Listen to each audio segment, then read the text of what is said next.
Now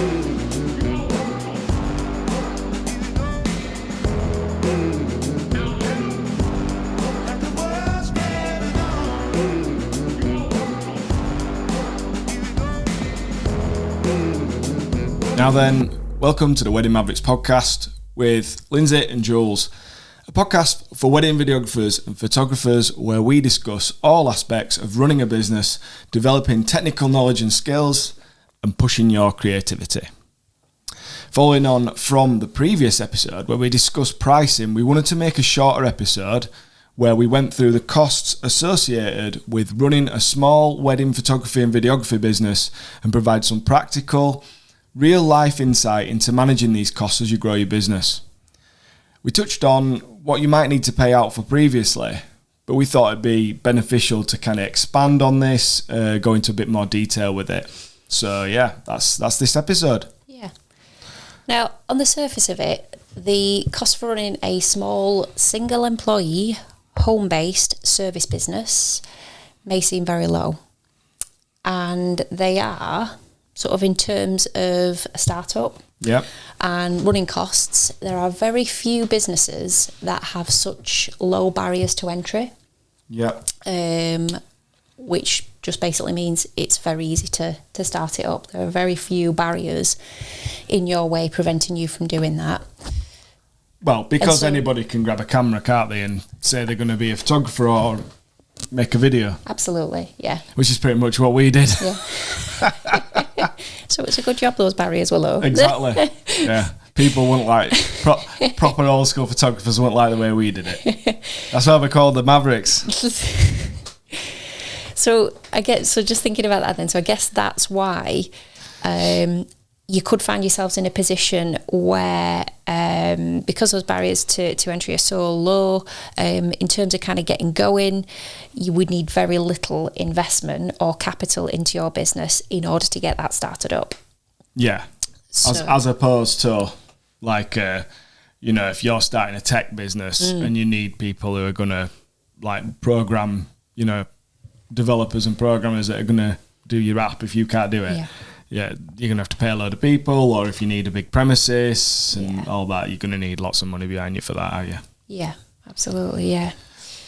So in terms of costs, you can also keep your costs relatively low if you stay based at home, so working from home. So we've had the experience of moving to a business premises, having a studio, which a lot of photographers and videographers will.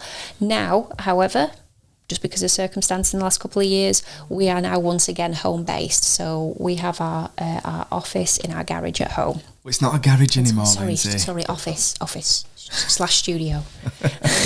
So if, like us, you are based at home and keep the equipment that you use fairly modest, there are still going to be costs that are involved. But also, if you are wanting to work as efficiently as possible, and that certainly should be a goal for all of us, you probably what you want to use in terms of the equipment is not going to be cheap. So it's also a very good reason for you to be able to charge more for your services in the first place, because you've invested in that equipment and the skills and knowledge to be able to allow you to provide that service, ultimately meaning that the service that you do provide is going to be of a high quality. It needs to be a good product and service that you're putting out there. Yeah.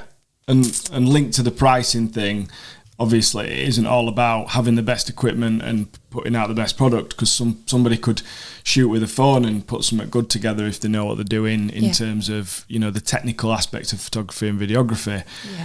But the reason you use the word efficiency is because from our experience, the equipment, the kind of cheaper equipment will get the job done, but it doesn't necessarily make your job easier and quicker and more efficient on the day. No, that's right. So it's about getting a high quality of something efficiently. It's to do with speed as well. And because we do both photo and video, for us it's quite important that the equipment we use is versatile for both, and that we're able to switch very quickly between doing photo and video if we are doing both coverages on the day. So not all cameras will be able to do that. Not all lenses will be suitable for doing that. You're also going to need extra bits of equipment. That's correct, yeah. So, Yeah. sorry for sticking my arm in No, there. that's quite all right. So if we think about just the first year of your business then, for example, you'll actually probably spend the most you might ever spend at this point. Because these setup costs, they could be fairly low if you are going to look at buying the bare bones of the most basic equipment, which would completely go against what you've just said. In terms it depends what you're doing. It depends what you're seeking, I suppose. Yeah. It depends what kind of, at that point, if you are in the first year of your business, I suppose it will depend on things like previous skills, knowledge, experience, as to what kind of level in terms of the standard of your output, the standard of what you're going to deliver to your clients. I suppose it depends at what level you're going to be going in at. Yeah, and you might already have a bit of equipment. So if you've been like a hobby photographer, filmmaker, you might already have some of this stuff lying around that has been used in for non-business reasons. So you might already have a bit of a head start with it. Yeah. But again, it depends what you wanted to do. We didn't have the equipment. In the first year, we didn't have the equipment that we've got now because, we didn't need it then. Yeah. It would have been daft to buy some of the stuff we've got now. Yeah, that's true. Yeah. But I think then even if you were at a place where you were starting off with that bare bones of what we said, really basic equipment, you're still actually going to be looking at spending several thousands of pounds, potentially. Yeah. Photo video equipment's not cheap. It's not. And of course the other consideration is that the less that you spend when you do first begin, the more likely it's going to be that you will want or need to upgrade your equipment a lot sooner and far more broadly. And it's almost like saying you buy cheap, you buy twice. Yeah, because usually the lower cost equipment is more likely to break. Mm-hmm. Not 100% always the case, but it's more like, with anything, it's you buy the cheap stuff, you buy a Bosch whatever cooker appliance, or a DeWalt drill if you want to get into man stuff. Person stuff, sorry. Let's keep tools and equipment. Okay. Let's be right. But you buy that, it's going to probably be better quality than the B&Q's own brand or whatever. Yeah, or Amazon's choice. Yes. a bit of Amazon's choice. So, but of course, you perhaps get to a point where you realise you need extra bits to create what you want to be able to create for your clients. And so you realise that you are quite limited by the gear that you have, or that it starts to break, or it's not quite functioning in as an efficient way or functioning as it should be. So your first year costs could be something that might well be funded by investment from somebody, if you're very fortunate. That could be family, that could be friends, that could be a Dragon's third party. Love Dragon's Den. It could also come from your own savings, or perhaps you have decided that you're going to venture into business, you've put yourself together a business plan, you've got some financial projections, and you have gone to the bank or to an investor and you've been able to obtain a loan. But if you are running a business, you still need to think about this and certainly be including this in your financial planning for the year, regardless of where that finance comes from in the first place. Yeah, because it's still money. At the end of the day, it's still money that you've put into the business. Yeah. So whether you had that readily available before the business started, you still should put it into your budget and your kind of financial forecast, because you really need to recoup that money. Yeah. It's not a special bit of money that doesn't, it's inputted into the business. That's just right. like as you're going along, you're going to be inputting money back into the business for the costs, which is exactly what we're talking about today. Yes. So what we're saying is the first year startup costs are still costs, and we still need to put them in. And whether you decide that you're going to kind of include them as a pay them back all in the first year, or whether you're going to do something where you distribute them over the next few years. And we definitely recommend consulting with an accountant if you don't actually have one already doing things for you. We really would suggest you do it. It's important to, if you don't actually understand financial sort of stuff and how to do your accounts, we do recommend it. Some people will be au fait, some people will be happy doing their own tax returns, but we think it's definitely a good investment if it's not your area of strength. Yeah. And they can advise you on how best to do that. And a lot of accountants will kind of distribute capital expenditure over years rather than all in 1 year. But you still got to, whichever way you do it, you still got to take it into consideration, haven't you? Definitely, yeah. Right. So we're going to go through, we're going to start, the first point is the basic equipment you'll need to get started. This is for photography. We are going to be talking about video as well. The equipment's very similar these days for photo and video. So you might need a few extra bits for doing video.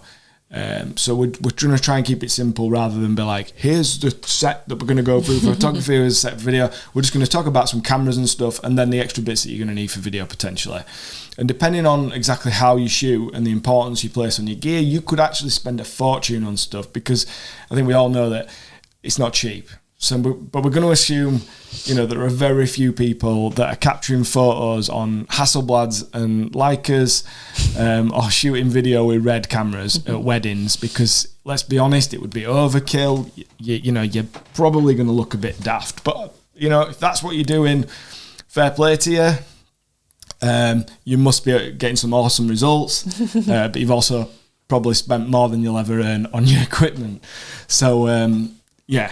We're gonna sort of assume when we're discussing this, we're going to be talking about the price point of cameras and equipment that most people are using. Yeah. It's like that kind of prosumer level / they are professional cameras, but they aren't in the tens and tens of thousands. Yeah. So basic equipment, 2 camera bodies. The reason before we go any further, the reason we're starting with equipment is because you can't shoot with just your phone. It's not going to work, I don't think. I'm not saying it's impossible, but people might not be right happy if they paid you money to shoot their wedding and you turn up with your iPhone. So we're going to talk about equipment, because without the equipment, we probably don't have a business. We're not suggesting that the equipment is the most important thing, but you need equipment to do this. It's just how it is. That's right. Although we're service providers, we're providing a service to our clients, there is a product element to it, of course. Yeah, and you can't create the product without the equipment. No. So a couple of cameras. Very popular cameras over the last few years would be something like the Sony A7 III. If you shoot on Nikon or Canon, that might be the 6D and 5Ds when it was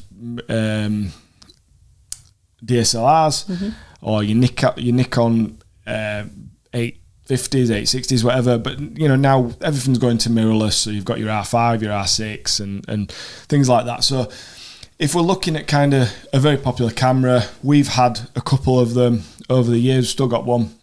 Sony A7 III. They're obviously a little bit older now, so they've come down in price. So you could pick one of those up for brand new, not much more than 1,500 quid. You could get a used one for like we sold one recently. I think I sold it for about £1,000. So, very, very kind of a affordable camera in terms of the functionality you get. But let's just say you buy a couple of those newish or new, and you're talking 1,500 quid each. So for £3,000, you've got 2 cameras that are more than capable for shooting either photo or video. Yeah. They'll do a really good job. Why are we saying 2 cameras? I mean, whether you're shooting photo or video, even though you could, we would never ever recommend going with 1 camera. No. So when you're shooting video, you want that second angle. Even though you could, if you were just putting together, if you were just putting together like a highlight film type thing, you could get away with just shooting the whole day with 1 camera and 1 lens. We wouldn't recommend it because, it's always good, especially in like your ceremony speeches, things like that, to have a cutaway angle, have a wide and a zoomed in angle. we won't go into the details of that. We're not talking about how to shoot in this episode, but 2 cameras. And then from a photo perspective, yeah, you could shoot all day on one camera, but if you're using like prime lenses, you're probably going to want 2 different focal lengths, and you really do want to have the opportunity to have an extra body should one of them break. Because if you turn it with one camera and it breaks, something happens to it, you can't shoot the rest of the wedding. You're going to look like an absolute tit. So there you go. 2 cameras, that's the simple crux of why we're doing that, and I'm sure most people know that, but we just wanted to make it clear that, you know, we wouldn't ever recommend going into this with just one camera. So if you've got 2 cameras, you're going to need 2 lenses. If you are shooting primes, if you like to shoot primes and you just want to, you know, that's kind of what you want, you don't want a zoom lens or anything, most people are going to pick something like a 35 and an 85. And if they're both like 1.8, so let's just stick with Sony. Sony do a cheaper 35, 1.8, I think, and they do a cheaper 8. I know they definitely do a cheaper 85, 1.8. Both of those are under 500 quid.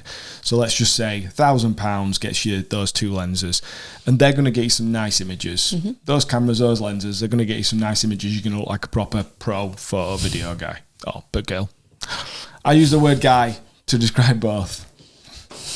Hey guys. So that's that. What else do we need, Linz? You need a bag to carry those cameras and those lenses in. Yes. Personal preference. Preferably something padded and semi-weatherproof. Not an Asda carrier bag. Other supermarkets are available. I'm really like pigeonholing stuff today. I really need to be more broad. Yeah, so we use sort of satchel style bags, don't we? Yes. For sort of personal carry. There'll be other bits of equipment that we'll carry in other bags, but in terms of this is the bare bones. You want a basic satchel. You know, you can get one off from any camera shop or Amazon or whatever. Just a basic satchel. I think I've got a Timber one. You've got a Manfrotto one, haven't you? They're just things that we like the look of, and they're very functional and works. And the one I've got, I mean, I spent a fair bit on it, but it's a Timber one that I can pretty much get everything in it. Yeah. To shoot the whole day. You know, we're talking like to do video. Yeah. I could literally put 2 or 3 cameras in there, all the audio equipment. The only thing I couldn't fit in there is all the lighting equipment. Yeah. We don't need that for most of the day. No. So. You get your laptop in there as well on a day, don't you? Yeah. Laptop, iPad. Yep. Yeah. Space on the side. So you could spend, if we're talking about bare bones, you could spend 50 quid on a bag, couldn't you? Yeah. Yeah. But even still, so I mean, those ones, we spent a little bit more on both of those bags, but we've had those pretty much since the start. Yeah, so 4 or 5 years for both of those bags, and still nothing sort of broken, you know, zips and compartments and all that, still working okay, so yeah. What else do we need? So think in terms of, you've got your 2 camera bodies then.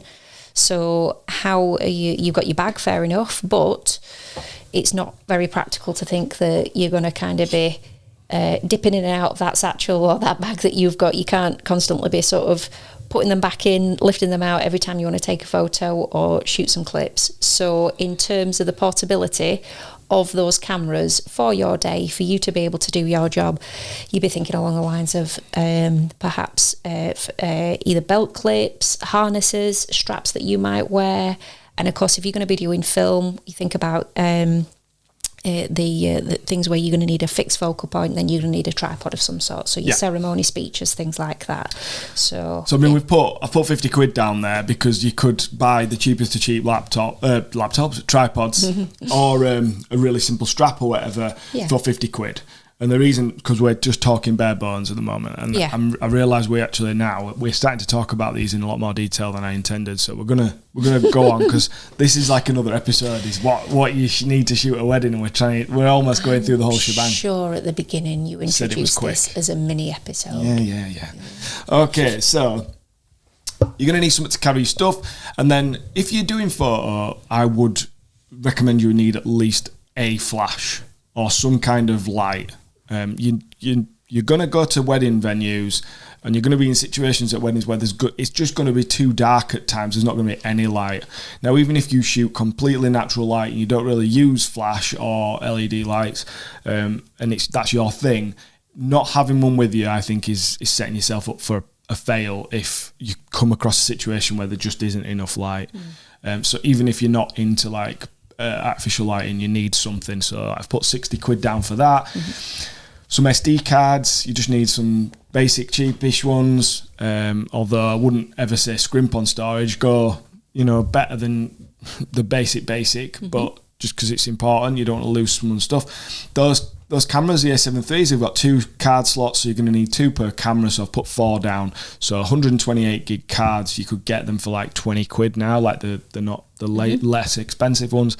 So 80 quid there. A couple of spare batteries. You're going to have a battery per camera, and then you need at least 1 spare per camera because, you don't know what's going to happen, whether you're going to use it up or one of the batteries just dies or for whatever reason. You're going to need a spare. This is the bare bones. So a couple of batteries for those cameras is going to cost you 60 quid each, 120 quid altogether. You need the basic of editing laptops. So let's just take Apple.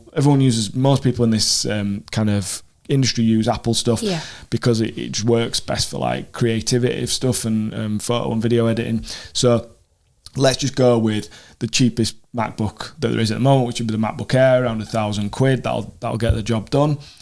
And a portable storage drive, some 2 to 4 terabytes, just to keep your files on, because you won't have enough storage on the MacBook Air.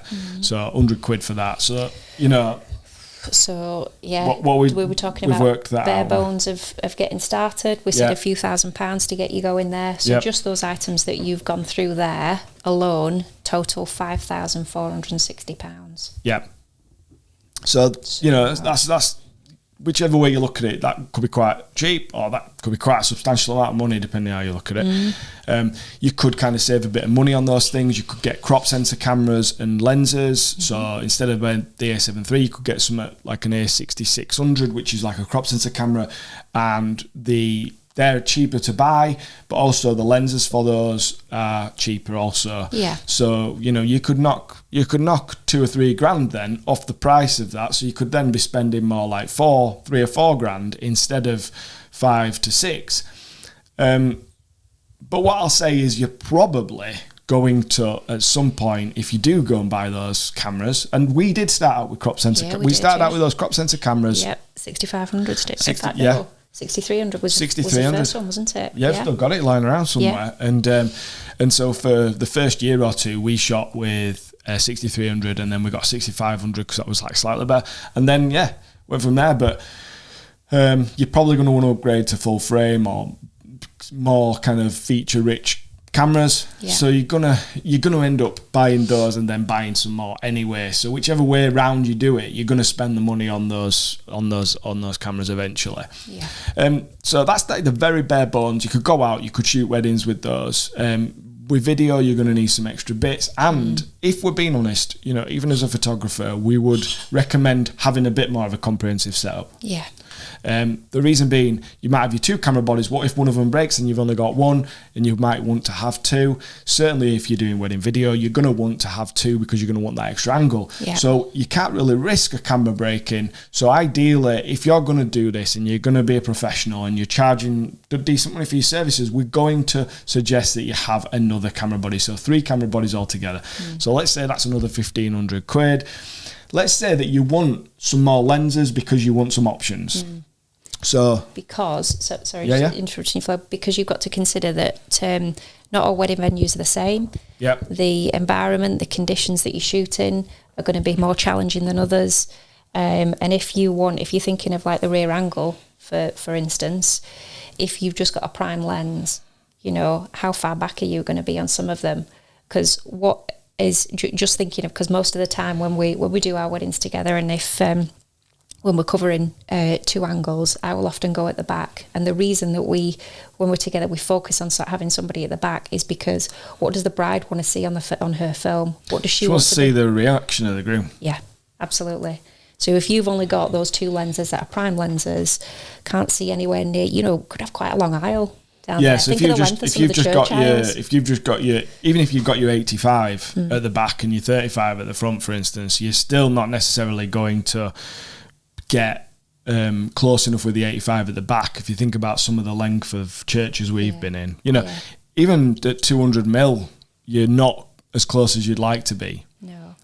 So like that's how far away you might be sometimes. And then obviously if you've got a 35 and an 85, then you are kind of stuck to using one for one and one for the other. Yeah. So if you've used, say, your longer lens at the back and then you've got your shorter lens at the front, but maybe you stood quite far away at the front, so you can't really get close enough to like get a nice, detailed shot of them from the front, you're really limiting yourself. That's what we're saying. Yeah.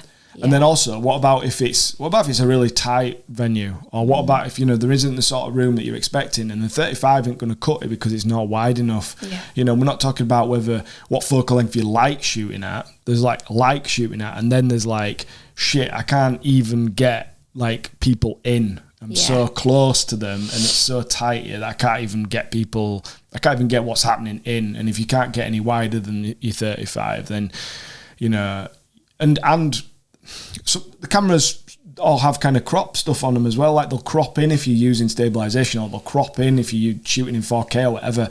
I know I'm being quite video focused here, but it's the same for photography. Absolutely. You're gonna want, not all the time, but on occasion. So the reason why we're going to say additional lenses is because you've got another camera, so maybe you're going to use 3 cameras, maybe you're not, but just having other options of lenses like a 70-200 or a 16-35 or a prime kind of wide, ultra wide lens, it's just going to help you to get the job done. There are times where if we didn't have those lenses, we would be like, I've seen photographers when we've been shooting video. I've seen photographers at weddings. I've had to shoot. I'm not being like awfully, but I've had to shoot some of the group shots for people because they didn't have a wide enough lens, right? Ideally, you're going to not have to rely on either having to do the group shot in a way that you don't want to do it, or have to ask the videographer to take a photo for you. Ideally, you wouldn't want to do that. No, I think it's just I suppose thinking that so we're thinking about sort of startup costs here, but quite soon after you've established your startup equipment, and like we're on to additional now. So yeah, as we're thinking about additional, it's because if you have been a new startup to doing wedding film photography, you're now starting to gain that experience of understanding that every wedding venue will be different and feel different. The environment will be challenging in different ways. Yeah. And so you will start to gain that kind of knowledge and that understanding of, well, adaptability is so important for me, particularly if I'm going to go to a venue that I've never been to before here, and actually it's chucking it down and I can't do that group shot here. I've got to think on my feet and do it in a different location now, or vice versa. Maybe you need to do it inside. And you're like, it's a winter wedding and the couple were sort of thinking, well, everything's going to be inside, but you know what? There's a little break of sunshine, so they want everyone outside for a photograph. Have you got with you in your bag of tricks? Have you got something with you that is going to be able to enable you to adapt to that quick change in environment? Which brings us nicely on after the lenses to a simple kind of flash setup. I've put off camera flash, it just needs to be something that gives you the ability to be able to use flash in different situations. So for example, like Lindsay said, what happens if it's raining and you're inside and it is literally there's no windows, there's no light, it's dark, and you've basically got to take the group shots inside in like an old barn or something, and there's not enough light. So yes, you can put the ISO up on your camera and everything, you can do all sorts of stuff, but when you're trying to get a group shot and you're trying to get people in focus, so you've got to like stop it down a bit and your camera, and you're basically thinking, there's not enough light here. If you don't have a flash, at least one flash, but ideally if you don't have like some decent flash power, you're going to really struggle to actually get the job done. And it might not be the way you shoot normally, but it's better to be prepared for that situation in case it happens. And then you're as a professional photographer, and it's the same with video, being able to light things with video. Yeah. You're going to be able to get the job done. So I've put down you're going to have like an on-camera flash, which hopefully will have the ability to act as a trigger, and then a couple of off-camera flashes, whether you're using speed lights or something like the Godox AD200. You're talking 600, 700 quid's worth of investment there. Yeah, I've put 650 down. All right, try and fly through these now. Put a couple more 6 more SD cards, bigger ones, just so that you're not having to change them and things, especially if you're doing video. Files are getting bigger. You want to be able to just put the card in. It's going to record all day. But if you've got 3 cameras, you're going to need 6 cards altogether. If you've got 2 card slots, so that's 240 quid for some 256 SD cards. Some more batteries, because honestly, you really do want to have as many batteries as possible. We can go through 10, 12 batteries on some wedding days. So that's, even with the newer, bigger Sony batteries. And then you're going to want more space to put all this extra equipment, something like a roller bag. You can get we've got like a newer roller bag, what I really rate, 100 quid. That's some of the best money I've spent. It's just such a good bag, that. But there, so that's going to another $4,000, 4,130. All that came to. All right, so we're now pushing £10,000, £10,000. You could need more equipment if you're doing a video setup. So again, I'll go through these quickly, but more LED lights, for the dance floor, or for those rare times where things are really, really dark. Audio equipment. Even if you're using something like some Sony TX650s and you just put like a Rode video mic on the top, that's 340 quid for 3 TX650s and a video mic. A decent tripod and video head, because you're going to want that static stable shot somewhere, and maybe you want the video head because you want to be able to get some smooth motion in there. 200 quid. Maybe you want a gimbal. Like a lot of videographers, saying, I just go handheld now. But, people still use gimbals for getting a nice smooth shot, 350 quid. What about a drone? 1,000 quid. So we've just spent another £2,540 there, just adding that equipment in to be able to kind of do the basics of, what most people are going to want. A lot of couples ask us for drone, don't they? Yeah. We don't advertise it necessarily, it's in our films, but if they ask for the drone, that tends to suggest that they're looking for someone who's got the drone. So if you want to be able to do your video and you want to be able to get these jobs, maybe you need to spend another $2,500. Yeah. It's funny because you just mentioned about sort of handheld, and that's definitely our preferred approach now to the general kind of film. And as I said, we've talked about like ceremony speeches, more formal parts of the day, where we would have the use of a tripod, but generally we do like to be sort of handheld, because I think as we've kind of sort of developed over the last few years, the kind of minimalistic approach in terms of your equipment. So although this sounds like an awful lot that we're kind of going through in terms of equipment, really, even with all of that you've gone through, our approach, our kind of overt approach, our visibility on the day is to kind of be very minimalistic, isn't it? Is a camera and a lens in your hand and walking around.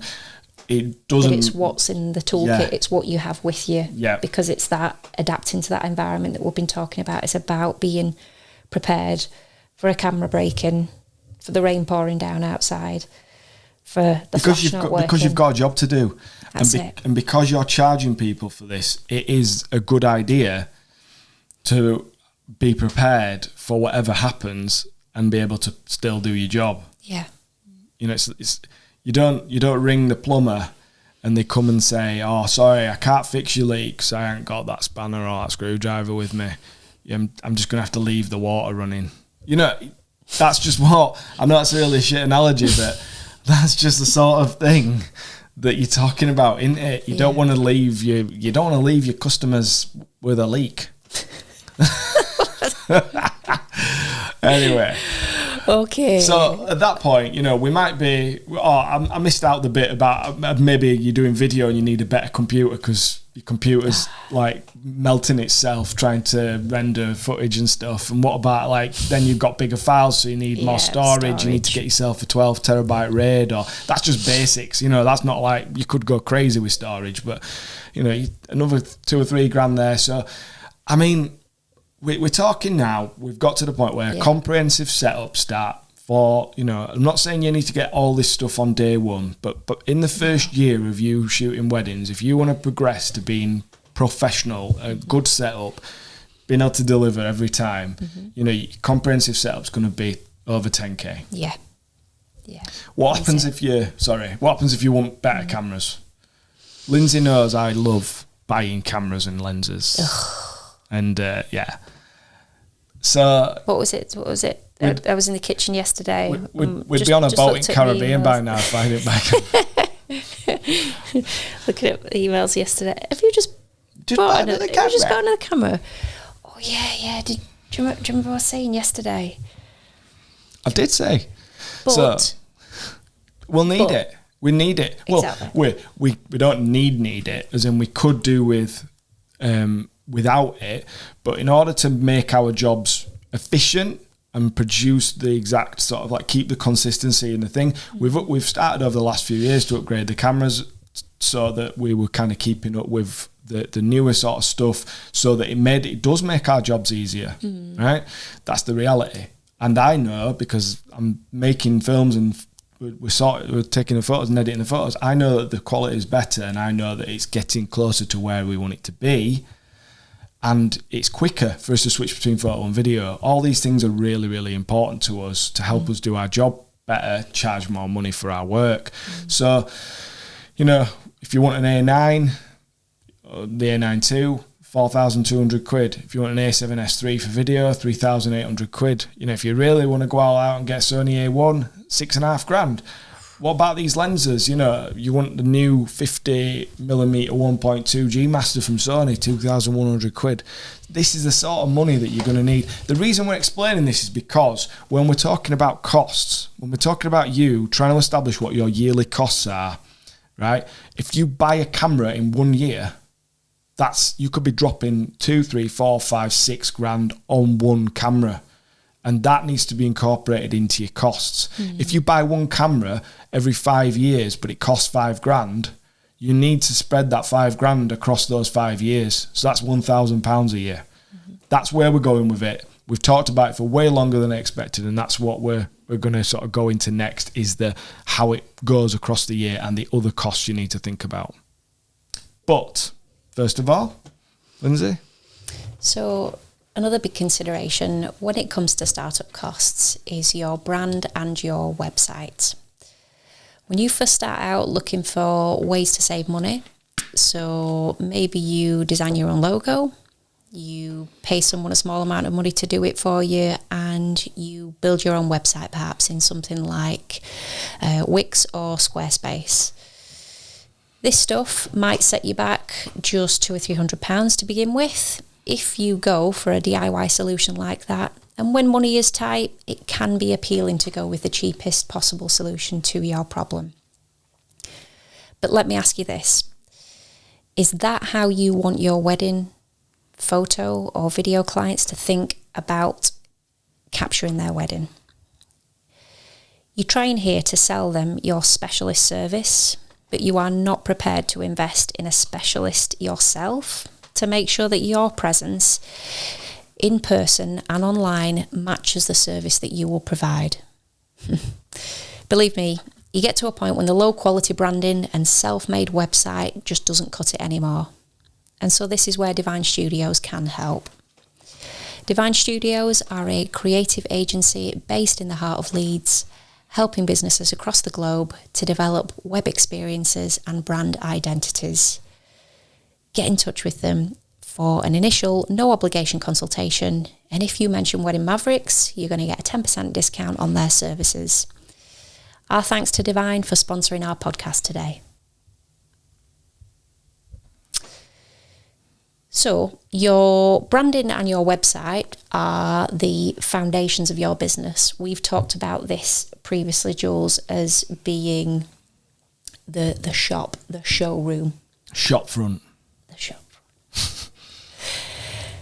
If you have big plans for the future of your business, you need branding that's going to catch the attention of people, convey your very unique selling point to, hopefully, your ideal clients. And it's your website is the thing that needs to be slick, quick, and it needs to deliver the experience that your branding has indicated to those leads or existing clients.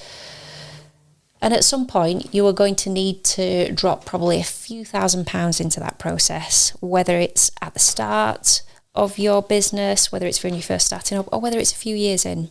So you need to consider this absolutely when you're working out your costs.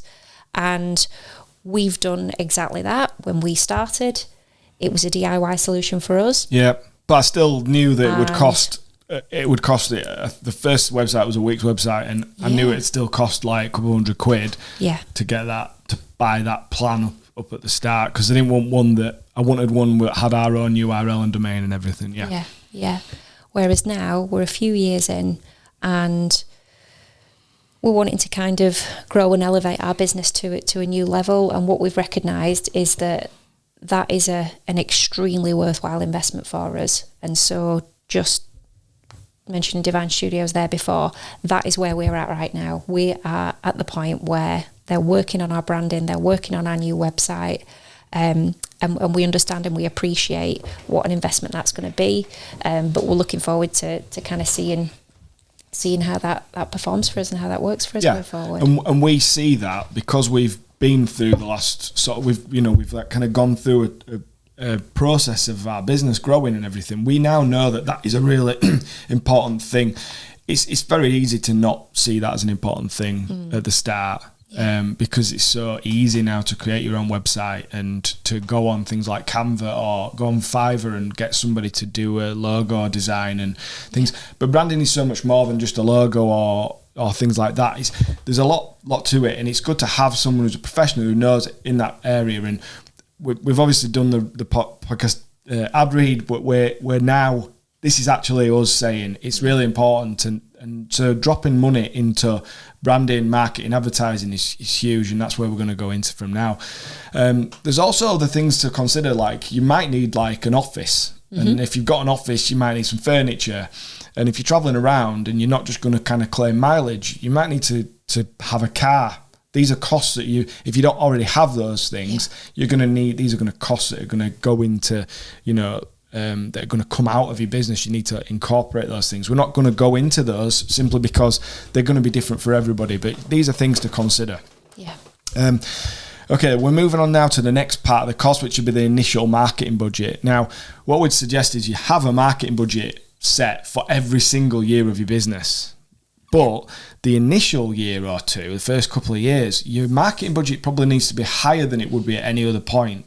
Just like your startup costs with your equipment, you haven't got any customers yet, and you don't have any referral network. So obviously this will depend totally on your personal goals and the desired rate of growth of your business. But when you first start out, because you've got that no referral network from previous couples and other suppliers, because you don't have those relationships yet, a lot of your work's going to come from cold leads. Yeah. You're going to have to go and look for them, or you're going to have to make it easy for them to find you. Yeah. And that means spending money on marketing and advertising, much more significantly in those first few years, rather than like later on when you're established and you'll have other things that help you to get those jobs without as much effort. So this could be a range of things. We're not going to go into masses of detail, but online advertising, use social media or Google. Let's say you set a £5 a day budget, which is a decent budget. You don't necessarily need to spend that, but let's just say £5 is. We know from experience that £5 a day budget is going to bring in a good amount of leads. It's a good investment to make. It's going to make sure that it generates some leads if you've got other things done properly. Well, £5 a day over 365 days of the year is going to cost you £1,825 a year. So, that's best part of $2,000 on just running social media or Google ads. Alternatively, you might pay someone to help you with social media organically. So that person's going to expect paying also. I don't know what they would charge, but you have to factor these things in. So that's, there you go. 1,825 is just like a starting point for your marketing budget, if you like. I'm not saying that you have to run an ad all year round. I'm not saying that all the time through your business you should do that. What I'm saying is to start with, if you want it to be successful and you want to get leads, that might be something you have to spend. A wedding fair, we've done these at the start. We're not going to go into the ins and outs of why you should do and why you shouldn't, but you could go a cheap £150 all the way up to 2,000-ish for like a national wedding show stand or something like that. So there's the investment in the actual stand. When you go to a wedding fair, you have to stand there and you want it to look nice, you want it to attract people in. Yeah. So you're going to have to spend money on, presenting your images or your videos, kind of making it look nice so you attract people in. You could spend loads on that, and you could go as simple or as elaborate as you want. But let's just say in your first year, you do 4 wedding fairs at £200 each, which would be like kind of a middle of the road, kind of wedding fair, like an organised one that you can expect some people to come to, but not necessarily the big wedding show, the national wedding show. And then let's say you spend £200 on your stand by buying, like a nice cloth and some stands for stuff and get some prints done or whatever. These are all very modest numbers you could spend and probably should spend a lot more on marketing than this. But there's £1,000. So 4 wedding fairs, £1,000. Plus, if you're going to commit to doing wedding fairs, the advice would be don't just do one, because you're going to have spent money on your stand. Yeah. And therefore, you probably, you might, like you said, prints, but there might be albums that you get, there might be a banner that you get. Don't spend all that money. Decorative bits for it. If you're going to spend that money on it, you've got to do more than one wedding fair. Yeah. You've got to kind of have a plan that you're going to use that stuff regularly. Yeah. Another route could be online blogs, directories, magazines. So you could invest anything from like £50 to £1,000 a year, maybe even more on some of those things. And again, we won't go into why you should do those or not in this episode, but if you're going to be trying to get your business up and running, either these are combinations of things you could do. You could go one route, or you could try all 3, or there are lots of other things. These are just a handful of examples. Whatever you do to market yourself, it's a good idea to build this into your costs. And in reality, when you're first sort of starting out, putting £50 aside per client acquisition is probably a safe bet. So to get one person to do their wedding, you're probably going to have to pay £50.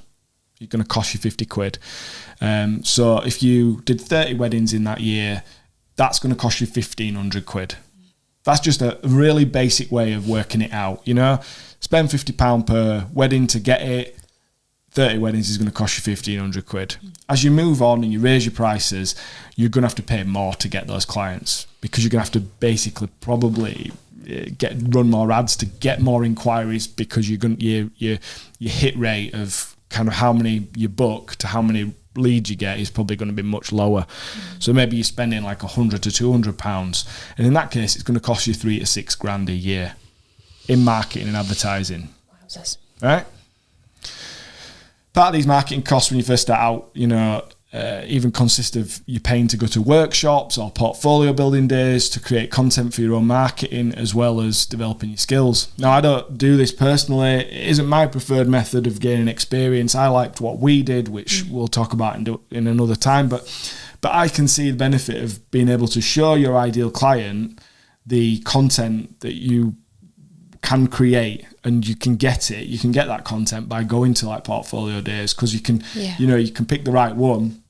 If you want to work with like really cool couples and do like cool elopements and stuff, then you can go to a portfolio day where you can shoot that stuff, then you can show that to the couples, and that's how you're going to get the couples that you're looking for.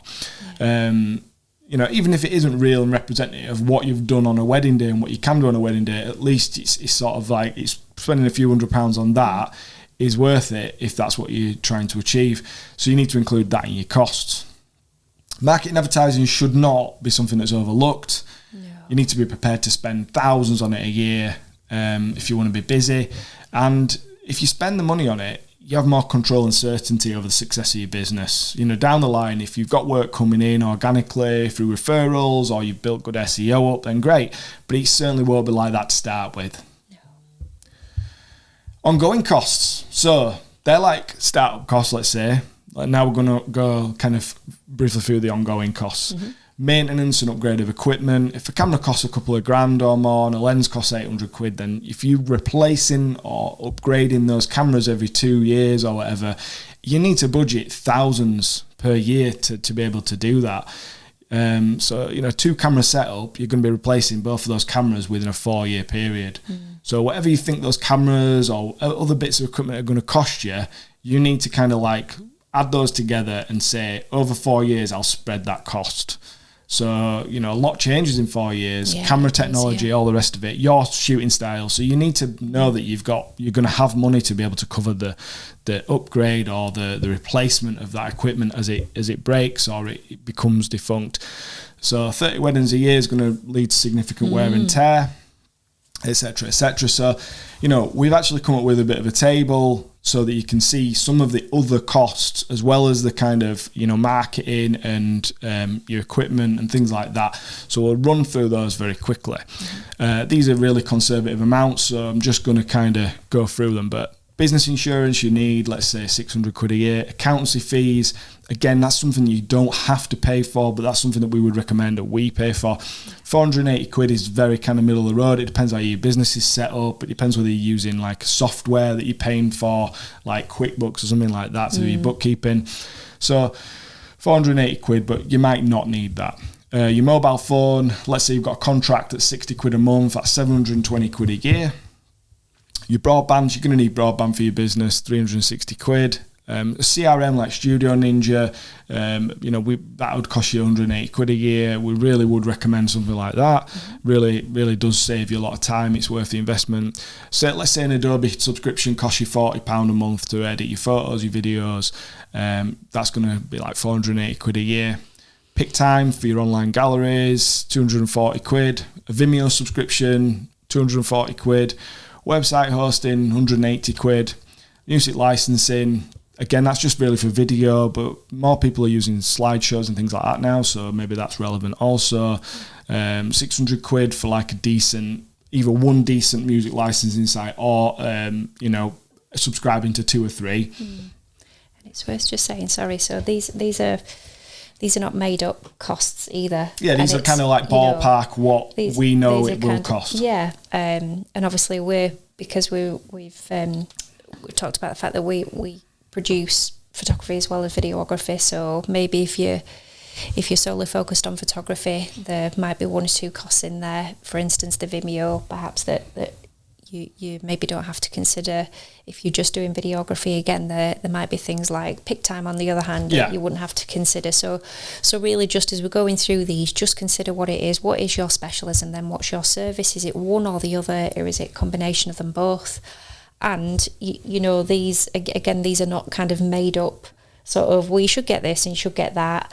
These are things we use. Yeah, these are. So again, it's just about, it's not being a flash Harry and saying, you know, this will cost you this, and we've got this camera, and it's not about that. This is, again, it's us reflecting on the kind of experiences that we've had over this past 5 years, the kind of trial and testing of different things that we've used, and then arriving at a point today where just what we're sharing with you is what we have found that has become works for us. Yeah, works for us, and works for a lot of other people we talked to. Yeah, you know, you can't, if you don't have something to edit your photos with and then upload them to deliver them to your clients, then you know you haven't got a job, you haven't got a product, you haven't got a service.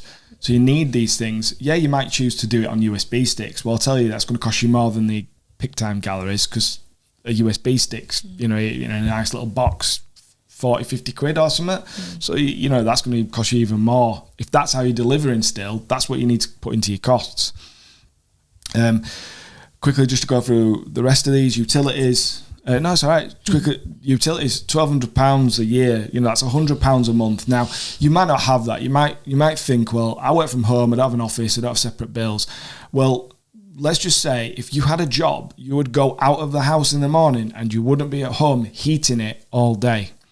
You also wouldn't be using the electricity, charging all your stuff up and running your equipment and things like that. You probably wouldn't need the broadband capability that you've got at home for your uploading and things like that. So that would cost you less, but arguably as well, perhaps a month. So we just put £100 in there because I know that, like for instance, in our garage we've got an electric heater. So I know roughly how our office, that's how much it costs to run. It's going to cost, you know, £4 or £5 a day to heat this room. We could sit in the house and the gas boiler's on. Again, if we've got it on all day because it's in the winter, it might cost us £4 or £5. These are just rough figures, but yes, you could end up spending less than that, but you need to kind of have these things budgeted for, and then if the bills go up, you're not screwed. That's a simple way of putting it. So let's say your ongoing marketing costs are 1,200 quid. Let's say you spend £1,200 a year on travel. We're talking about petrol or whatever you power your car with. Maybe you use taxis or buses or trains. You know, £1,200 is quite conservative. Accommodation, maybe for a handful of weddings, you stop over at hotels, maybe like 5 or 6, you know, so a hotel's going to cost you somewhere between 50 to 100 quid just for like a simple travel lodgy type thing. Food, 300 quid, so that's, if you do 30 weddings, that's £10 a wedding on food. Now maybe you do get fed at the wedding, so maybe you save a little bit there, but you won't get fed at them all. And let's say you're travelling, you know, quite far. You know, when I say food, I mean like getting yourself a sandwich in the morning for your breakfast, or a bottle of water and a snack on your way home, or McDonald's on the way home, or whatever. You've got to think these are work-related costs. You're away from home. You're not cooking yourself a dinner at home. You are paying money out because and you should be putting these through your business as expenses. And the last bit, equipment. So I've just put £1,200 down as equipment. You know, that's a yearly cost of, it doesn't mean you spend £1,200 that year. It means that over the time you're spending £1,200 a year average on your equipment, which again is not much. And all that comes to £9,480. And if you divide that £9,480 of total costs, very rough workings out, by 30, it comes to £316 per wedding as a cost to run your business. Right. I mean, everyone's circumstances are going to be different, aren't they? Yeah. But I think, you know, that's even for me, you know, it's our business, but just seeing it in black and white, you know, written down there again, and just considering that breakdown of them, you know, it's surprising how quickly you kind of easily get to kind of, you know, between £5,000 and £10,000 a year, for instance. On your costs. On your costs, but that's not crazy, is it? That's not an absurd amount, because as you've seen through kind of what we're spoken about, and then the breakdown, that's not an obscene amount. And so you're probably going to have to think a little bit. Maybe it's going to cost you more. About your kind of earnings. Yeah, perhaps it's going to cost you more. So in terms of what you need to be earning, straight away, if your costs are on that kind of low to moderate side of sort of £5,000 to £10,000, you're going to need to think about earning somewhere between £10,000 to £20,000 every year before you can before you're in a position where you're safely making any amount of money from your business. Yeah. So just to cover your costs, basically. Yeah. Wow. So you've kind of know that from those basic figures, it might cost you about £316. That's just a very ballpark figure to costs per wedding. It does depend on how many weddings you do, and it does depend on your individual costs. But that's like a real basic, you know, bottom line type thing. You know, earning sort of over £10,000 to be able to cover those expenses every year. And that's before you've even like paid yourself anything, taken any money out of the business. We're not talking about crazy investment in equipment, and we're certainly not talking about having loads and loads of, you know, extra money in your business for like other stuff that happens. And just briefly, we're not going to go over all this stuff because we're by no means tax or pension experts, but we just need to like kind of like go through very quickly at the end. You know, once you know what your costs are, and once you know what you need to take out of the business because you know what your living costs are, you also need to like take into consideration that if you went to a job, they handle all of your sort of taxes, national insurance, pension contributions, things like that. That's not going to happen now because you're running your business, you're self-employed. So you need to know things like what your tax allowances, your personal tax allowances every year, which is $12,570. You need to kind of know what your tax rates will be. So up to $50,270, you'll be paying 20%, and above that, up to 150 grand, you'll be paying 40%.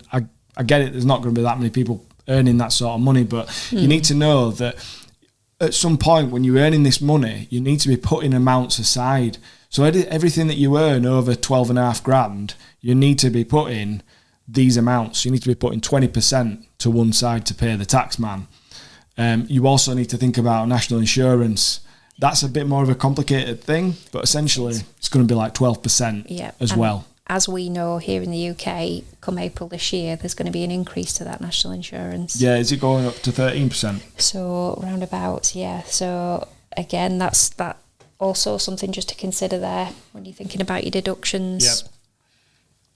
So you need to basically be putting, 30 something percent of what you earn aside. That's a rough figure. It's not quite as simple as that. There's a lot of sums involved, but as a safety net, putting sort of like 30% of what you earn aside will make sure you can cover that. Mm-hmm. There's a VAT thing, so if you're going to be earning more than 85 grand a year, you need to understand what the VAT is. Mm-hmm. It's a flat rate of 20%. There's a special photographer's rate of 11%, but that's basically, you're not going to be claiming anything back. That's just what you would have to pay.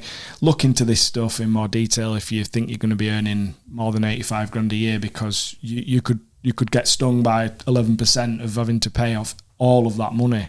So 11% of 85 grand is like 10 grand basically. Mm. Can you imagine just someone saying you owe us 10 grand and you ain't got it? Yeah.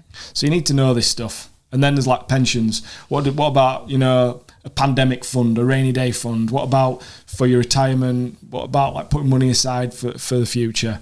So maybe you need to be thinking about putting 5 to 10% of your earnings aside. So very basically, not telling you this is not gold. This is not like kind of the solid facts. This is just a really rough sum that I did, and I used a calculator on the website. I think it was money saving calculator. So off 50 grand, once you've paid your costs out of 10 grand, so you're down to 40, you've put 10% into a pension, and you've paid your national insurance and your tax, you're going to be ending up with about 24 grand a year, which is basically just under 2 grand a month. And that's not paying a student loan or anything like that. No. So essentially 50 grand a year is going to get you, if you're paying into a pension and stuff, is going to get you a couple of grand a month. And I just thought, at the end of this, talking about costs, I just thought it was worth sort of like summarising it with that, so that you understand what actually is going to be coming out of your business and not necessarily going into your pocket. Yeah, absolutely, yeah. Because we talked about particularly with the deductions from earnings that you finished off with there, Jules. We've talked about, how important it is recognising the difference between employment and self-employment. And I think that's often somewhere, particularly when people are starting out, they can get caught out when finances aren't being separated. And that's something that we're going to do a quick top 5 tips for new business startups with the sort of costs and things around pricing, things that you need to consider, which we will do in a separate episode. But definitely having a separate bank account, so that, because when you start earning money from your self-employment, that's just not pure profit. If you get paid £1,500 for your photography job, that's not £1,500 cash in your pocket. And as you've said, you'll need to reflect back on what have you needed to invest in that business in the first place, in terms of your equipment, in terms of the subscriptions that you're going to have on a monthly basis, but then also think about your deductions, because that's not being done for you now. You're self-employed, and I know that's why we use the services of an accountant, and for just a small fee a month. Gosh, the headaches that they will it's the reason we use a lot of things that we've talked about there. So you might think I don't need a CRM, you might think I don't need all sorts of stuff, but at the end of the day, you realise as you go over time that these things will save you time, they will save you money, and they'll make your business more efficient to run. And when if you do actually make a go of this and you get past sort of year 2 and 3, and the reason we're having this conversation is to get you past that initial first few years, because that's where all this stuff's going to unravel if you're not considering it. Yeah. Because when you start that new business as well, if you're coming into this as an individual, then you wear all the hats, don't you? Yeah. So all those key business functions, finance, marketing, operations, if you like, is the kind of service provision. If you did happen to have any employees, you're going to be thinking about HR as well. Well, you need to wear all those hats. But actually, unless you're coming from a long sort of history and experience in perhaps performing those different functions within an organisation, then goodness, nobody would expect you to have all of that knowledge to be able to just kind of hit the ground running from day one as a self-employed business owner, to know exactly what you were doing with your finances, your marketing, your operations. As I said, HR issues, if you're going to have employees, nobody in the right mind will be expected to do that. So actually, because there are professionals out there who can provide those services and assist you with that knowledge and help you, like you've said, it's about helping you get past that point, that 2 or 3 year point where you're kind of coming through the other side of it, and you've made those worthwhile investments in your equipment. You understand what your monthly costs are going to be. You now perhaps, maybe you've done the DIY on your website and your branding. Now you're looking at your growth, you're looking at your longevity as a business, and you're thinking, okay, what is going to help me then get to that next step? So that's why I think that's apologies, because that's never a mini episode, is that, Jules? Yeah, do you know? But I've just looked. It's going to have gone over an hour or nearby, but and I'm really sorry, because it was sort of, we were hoping to make these mini episodes. I'm glad we didn't actually end up calling them mini episodes. Yeah, but I guess the costs is a bigger topic than we thought. Yeah. Plus we ramble on. Okay. We'll wrap it up. Yeah, that's it. Let's wrap it up for this week then. We do genuinely hope that this has been really useful for you to listen to.